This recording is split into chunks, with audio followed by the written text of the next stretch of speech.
Bora falar agora sobre algumas descrições um pouco maiores das ligações covalentes e falar também sobre as forças intermoleculares, tá? Esse vai ser o bloco um pouquinho maior da nossa aula. Vê só, primeira coisa que a gente pode discutir sobre as ligações covalentes é a polaridade dessas ligações. Por quê? Quando você fala de ligação iônica, é natural a existência de uma carga positiva atraindo uma carga negativa, porque a ligação iônica depende da formação desses íons. No caso da ligação covalente, é diferente. Acompanha comigo. Sempre que você falar de ligação covalente, a gente pode dividir ela em dois tipos. A ligação covalente, onde não tem a criação de cargas na ligação, ou a ligação covalente, onde há a criação de cargas. Do que isso depende? Da diferença de eletronegatividade.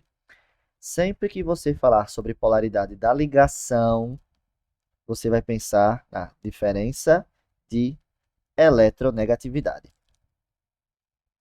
E lembre que a eletronegatividade depende de cada elemento químico, tá? Então, por exemplo, estou formando a molécula de H2. É hidrogênio ligado com hidrogênio. É o mesmo elemento químico.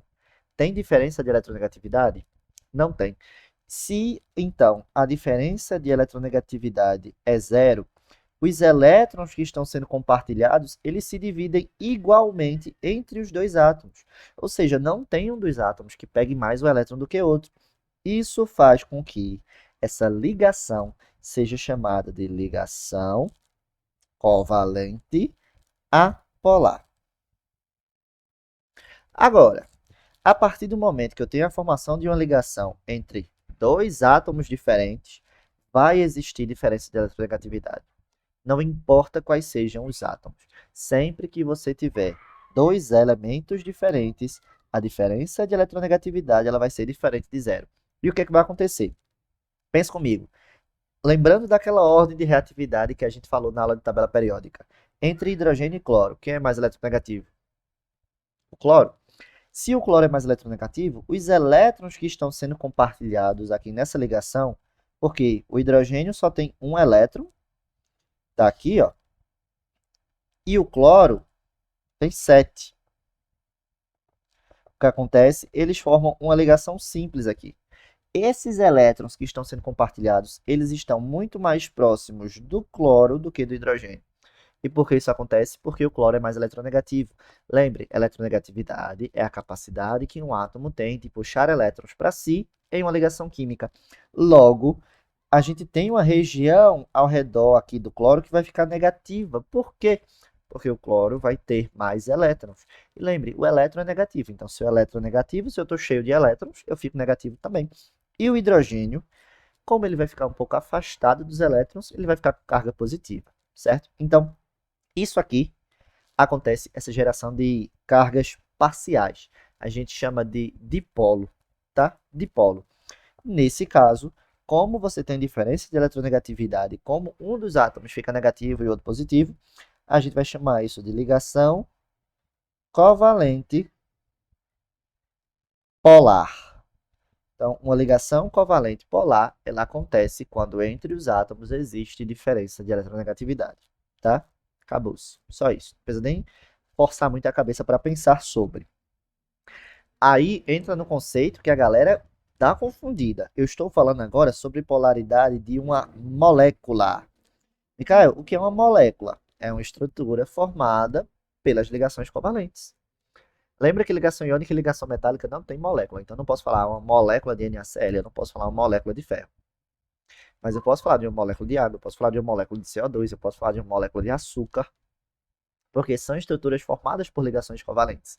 E aí, nesse caso, eu posso ter dentro de uma molécula ligações covalentes polares, eu posso ter dentro de uma molécula também ligações covalentes apolares.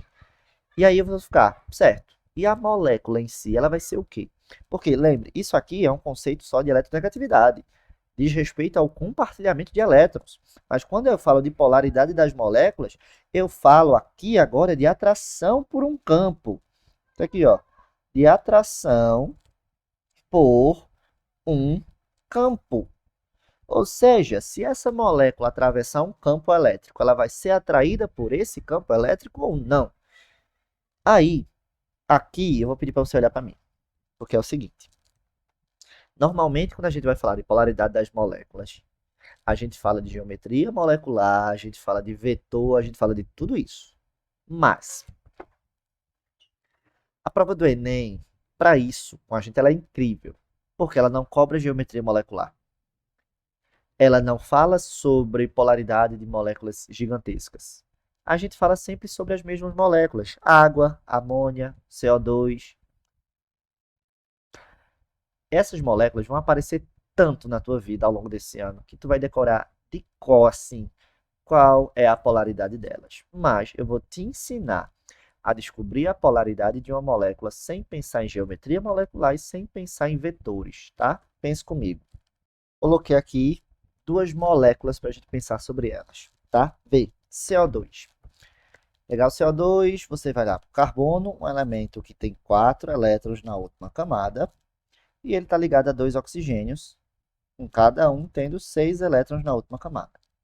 A gente vai estabelecer as ligações que existem na molécula e a gente vai contar o número de nuvens eletrônicas que existe ao redor do átomo que está no meio. Bora lá. Começando pelas ligações. Como cada oxigênio quer 2 ligações, cada oxigênio vai fazer uma ligação dupla, tá? A fórmula do composto é essa: um carbono fazendo 2 ligações duplas com os oxigênios. Mas aí agora eu vou contar o número de nuvens eletrônicas. Micael, o que são nuvens eletrônicas? Anote aí. Nuvens eletrônicas. Você vai considerar pares de elétrons livres dentro do átomo central, ou você vai contar ligações. Sejam elas simples, duplas ou triplas, vão contar como uma nuvem eletrônica, tá? Então, veja. Ao redor do carbono, tem algum elétron dele que não está fazendo ligação? Não. Então, eu já sei que não tem pares de elétrons livres. Mas, ao redor dele, eu sei que tem 2 ligações duplas. Ou seja, 2 ligações, 2 nuvens eletrônicas. Então, vou deixar aqui, ó. O carbono tem 2 nuvens eletrônicas. Ele está ligado ao oxigênio. E o oxigênio está aparecendo quantas vezes? 2 também, né? Então, está aqui, ó. 2 oxigênios. Sempre que o número de nuvens eletrônicas for igual ao número de vezes que um átomo está se repetindo dentro da molécula, a gente diz que essa é uma molécula apolar. Ah, se fosse carbono ligado com 2 enxofres, mesma coisa. 2 nuvens eletrônicas, 2 elementos se repetindo. Apolar, certo? Bora para outro exemplo, que é a água. Veja, a água você tem um oxigênio com 6 elétrons na última camada e ele está ligado a 2 hidrogênios. O que é que vai acontecer? Cada hidrogênio quer uma ligação simples, então eles vão lá e... Fiz. Bora contar o número de nuvens eletrônicas. Ao redor do oxigênio, tá? Lembra que só vale o átomo do meio, o átomo central. Ao redor do oxigênio você tem 2 pares de elétrons livres e ao redor do oxigênio você tem 2 ligações simples. Ou seja, o número de nuvens eletrônicas que existem ali ao redor do oxigênio é 4. Esse oxigênio está ligado a hidrogênios. E quantos hidrogênios você tem ali? 2. Então, ó, percebe que o número de nuvens eletrônicas é diferente do número de átomos que está se repetindo. Sempre que isso acontecer, a gente diz que a molécula ela é polar. Ou seja, nela, dentro da estrutura dela como um todo, vai ter uma região completa da molécula que vai ficar negativa, uma região completa da molécula que vai ficar positiva. E para você saber quem é só você pensar agora sim sobre a eletronegatividade. Ao redor do oxigênio, que é o mais eletronegativo, vai se criar um polo negativo, e ao redor dos hidrogênios vai se criar um polo positivo. Isso não acontece na molécula de CO2, porque ela é uma molécula apolar. Mas, Micael, se ao invés de ser CO2, eu tivesse, por exemplo, carbono, enxofre e oxigênio. O enxofre é do mesmo grupo do oxigênio, né? O grupo 16, então ele também faz ligação dupla. Vê o que é que ia acontecer. O número de nuvens eletrônicas permanecia o mesmo, porque a molécula é idêntica. Não sobra elétrons no carbono e ele só tem 2 ligações ao redor dele. Mas vê, agora ele está ligado a um oxigênio e está ligado a um enxofre. Você não tem nenhum átomo se repetindo. Percebe que o número de nuvens eletrônicas é diferente do número de elementos que está se repetindo. Logo, essa molécula aqui seria polar. E, como o oxigênio é o mais eletronegativo de todos, ao redor dele se criaria um polo negativo e ao redor do resto da molécula você teria um polo positivo, tá? Então, com essa ideia aqui de contar as nuvens eletrônicas ao redor do átomo central, é uma forma mais tranquila de a gente dizer se a molécula é polar ou apolar, porque, garanto a você, se não for por isso, você tem que saber o desenho correto da molécula para poder dizer onde que você vai ter o direcionamento, na verdade, né, dos vetores para saber se eles se anulam ou se eles se somam, para aí sim dizer se a molécula vai ser polar ou apolar. Então, garanto a você, não vá por esse polo aí, porque não vai ser legal, beleza? Aí vem, sabendo se as moléculas são polares ou apolares, eu vou conseguir entender qual é o tipo de atração que existe entre elas. Veja comigo. Seguinte, quando você fala de ligação iônica, do começo ao fim de qualquer estrutura iônica, é uma ligação que existe ali. Quando você fala de uma estrutura metálica, do começo ao fim de uma barra de ferro, é uma ligação metálica que existe ali. Mas quando você fala de ligação covalente, meu amigo, nós temos um problema. Por quê? A ligação covalente forma a molécula, mas ela não forma a união do composto. Por exemplo, vou beber um gole de água. Tem 100 ml de água. Eu não posso dizer que é uma ligação covalente que está acontecendo do começo ao fim. Porque o que é que eu tenho? Dentro daqueles 100 ml de água, eu tenho uma quantidade absurda de moléculas de H2O. A ligação covalente, ela existe para formar a molécula H2O.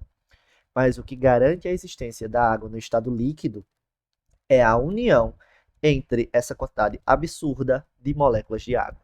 E aí, a união entre moléculas, quem faz não é uma ligação covalente. Quem faz é uma coisinha chamada força intermolecular. E ela depende diretamente de qual é a polaridade que aquele composto vai ter. Então, entender a polaridade do composto é fundamental para a gente partir para a segunda parte desse segundo bloquinho aqui, que vai falar sobre forças intermoleculares. Tá? Então, guarda as ideias desse bloco aí na tua cabeça e a gente continua no próximo.